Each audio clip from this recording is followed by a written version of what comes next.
Hi everyone, Bridget Jelly here. Just wanted to send you a quick summary video from our Wellbeing or mental fitness webinar that we did last week. I hope you're all enjoying some of the new freedoms that you have got there in Melbourne. I hope it is making a difference to your well-being. So, in summary, last week we spent an hour together and we talked about a few things around how to build up our mental fitness. So what is mental fitness?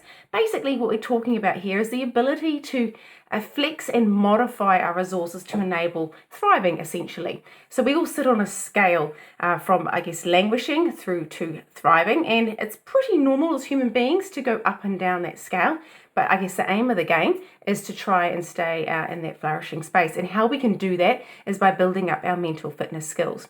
Now, like anything that has the word fitness in it, you have to consciously work at things and you have to be intentful in how you approach it. Just like if you were playing netball or hockey or any other sport, it's the same thing with your brain. You need to prepare it, you need to warm it up, you need to give it adequate rest, and you need to warm it down, just like you do with any other muscles in your body when you are going to play sport. So mental fitness is kind of a similar thing, and quite often we forget about our poor brains, and our brain is our number one tool, especially at work for all of us at work.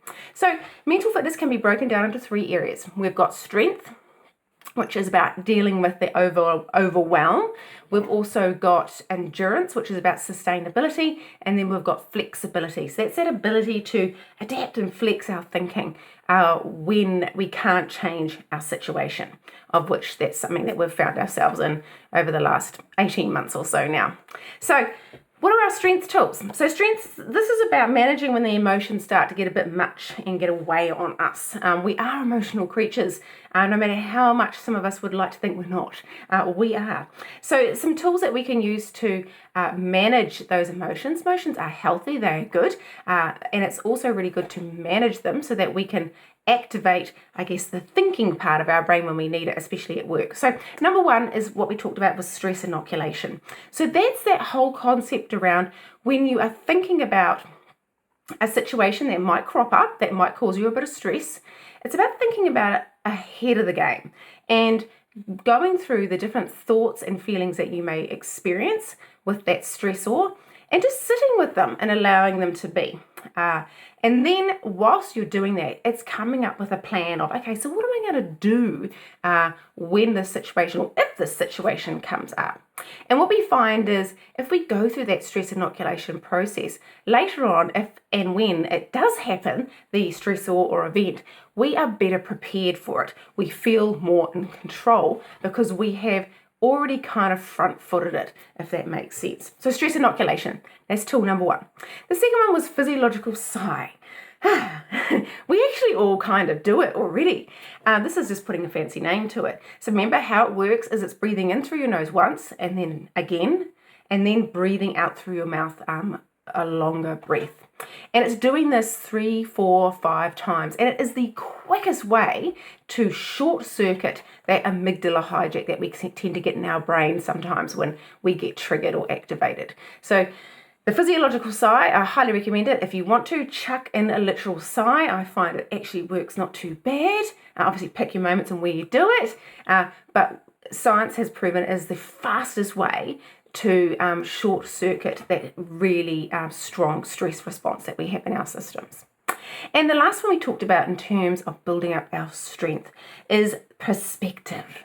And we discussed in the session a number of ways that you can take perspective.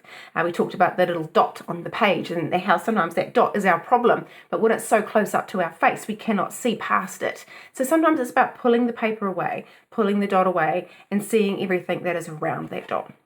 We also talked a little bit about, and I did send through, hopefully you got a chance to watch it, the pale blue dot video by Carl Sagan, which puts in perspective that the things that we're going through today are but in a moment of time within a big universe of existence. And I want to also just mention with this as well, it's not downplaying what we're going through now, but it's helping us to see that what we're going through is one of many things that are happening in our life.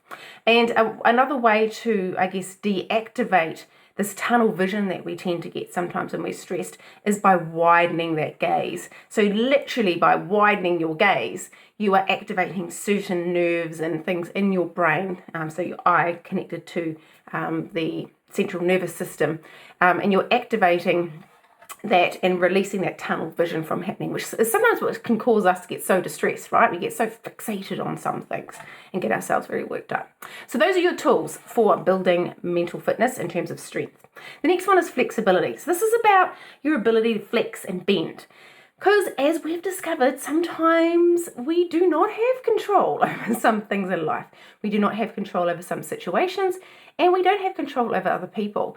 But good news, we do have control over ourselves. So someone told me once, we have control over what we think, what we feel, what we say, and what we do. So that's great. There's quite a bit to work with there. So it's practicing looking at your thinking, looking at your thoughts. Remember, thousands of thoughts flood into your brain in a day. And it's about assessing, okay, which thoughts are helpful here for me and which ones are not. And it's looking at the ones that are not so helpful and remembering that you're just doing these thoughts. You are not these thoughts. You are just doing them. So language is really important here. And a suggestion that I have when talking or thinking about your feelings and your thoughts is saying something along the lines of, I am doing frustration right now. I am doing anxious right now. And what that does is that diffuses the power the emotion has over you. So this technique is called diffusion. The next one we looked at was reframing. This is where you take some thoughts that you have that, are not working out for you and you reframe them. So you change your mind, essentially, because we know that thoughts drive feelings and feelings can also drive thoughts as well. But, for simplicity's sake in this, thoughts drive feelings and feelings drive behavior. So if we change our thought, we are likely to change the feeling that comes off it and then in turn behave in a different way. Very simply put. So again, it's about thinking about your thinking. What thoughts are you not happy with there? And reframe them.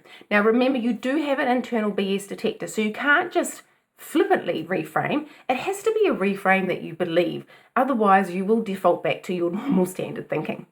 Now, disclaimer with this one. Don't get upset if you can't reframe straight away with some things. That is normal. If we could all do that all the time, my goodness, life would be so easy. Some things are tough to reframe.